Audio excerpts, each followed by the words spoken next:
Business ethics. I know, it usually sounds like a totally dry compliance checklist, right? But what if I told you it's actually a dynamic, living engine for trust and ultimately profitability? Let's dive into this explainer, because when a massive crisis hits, it is entirely the ethical foundation of a company that dictates whether it sinks or swims. So, let me ask you this. Is business ethics really just about following the law? You'd be surprised how common it is to just assume that if an action is legal, it's automatically ethical. But let me tell you, operating purely on a baseline of what is legally permitted, that is a wildly fragile strategy.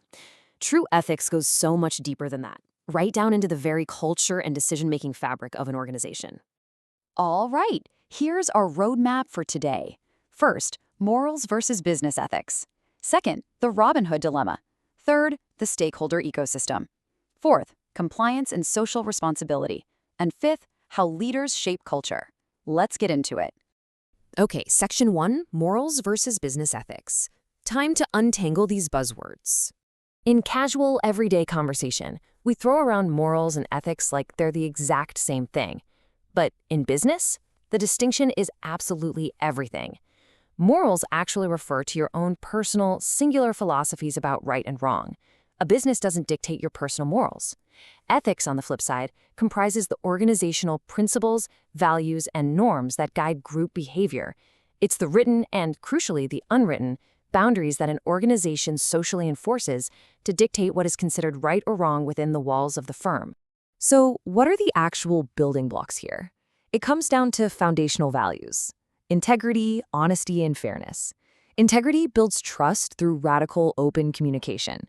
Honesty is super fascinating. Actually, the ancient philosopher Confucius defined an honest person as having the virtue of Ren, which basically translates to pure humanity.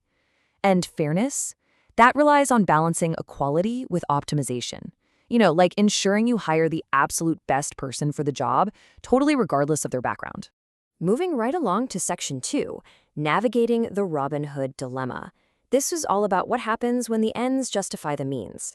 Because, let's face it, real business is almost never black and white. Enter consequentialism.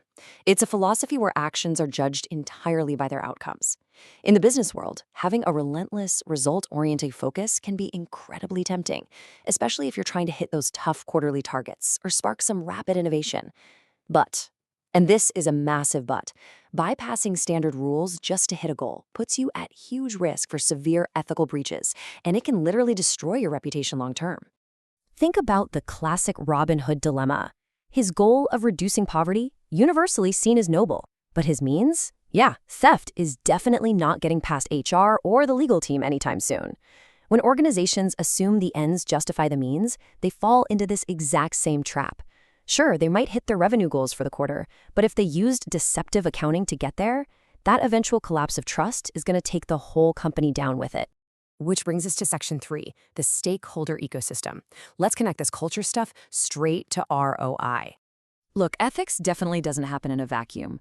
Most of the headaches pop up because your different stakeholder groups, investors, employees, customers, they all have clashing values. To navigate this minefield, managers have to look through 3 different lenses. First, the normative approach.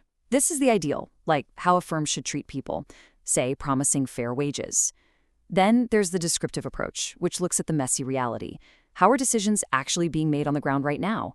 Are employees quietly working unpaid overtime? Finally, the instrumental approach looks straight at the bottom line. What actually happens to the business when it behaves a certain way? And here is the ultimate business case for all of this. Take Granite Construction. They've been named one of the world's most ethical companies multiple times. And they didn't get there by just writing a code of conduct and sticking it in a drawer. They actively audited it. The result? An ethical culture directly drives employee commitment, investor loyalty, and customer satisfaction. All 3 of those parallel pathways funnel directly into long-term sustainable profits. Doing the right thing quite literally pays off. Okay, on to Section 4, Compliance and Social Responsibility. We're talking about the guardrails. Now, corporate social responsibility, or CSR, please don't think of this as just some fancy PR exercise exclusively for massive multinational giants. It 100% applies to your local small business too. By genuinely stepping up and responding to the demands of society to improve the community, a business creates an ethical buffer.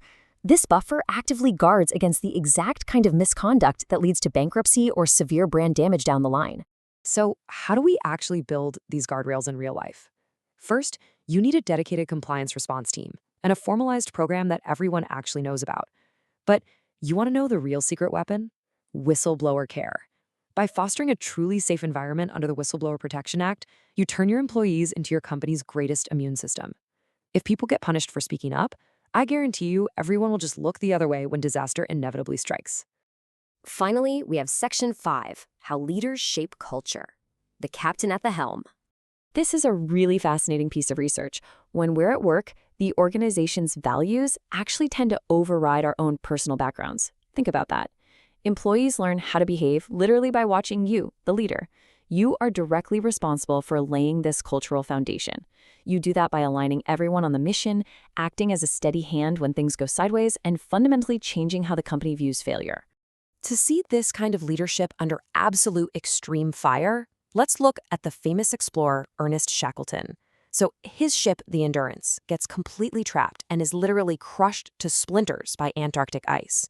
In a single instant, his mission violently pivots from a glorious exploration into a desperate, freezing fight to keep 28 men alive.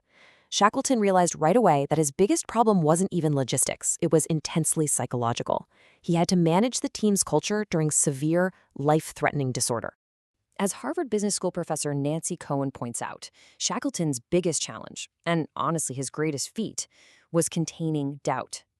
He managed their culture so tightly that he actually forced the most skeptical, pessimistic crew members to sleep right there in his own tent. Why? So he could keep their negativity from spreading like a virus to the rest of the crew. He ultimately led every single man to safety, precisely because he understood that culture dictates outcomes. Bringing this all back to modern business, Professor Anthony Mayo hits the nail on the head. He reminds us you can't just wave a magic wand, dictate that everyone needs to be more creative today, and expect miracles. If leaders punish employees every time they make a mistake, they instantly, permanently kill their organization's creative culture. To unlock true innovation, experimentation has to be celebrated. A failed experiment isn't a punishable offense, right? It's just really valuable data on what didn't work. So I'm going to leave you with this final thought to chew on. As your organization pushes hard for rapid growth, what exactly happens when a crisis hits or a really tempting unethical shortcut presents itself? Does your corporate culture act as a liability that's just going to crumble under the pressure? Or have you built a true North Compass that will guide your team safely through the ice? Thanks so much for joining me on this explainer today, and I'll catch you next time.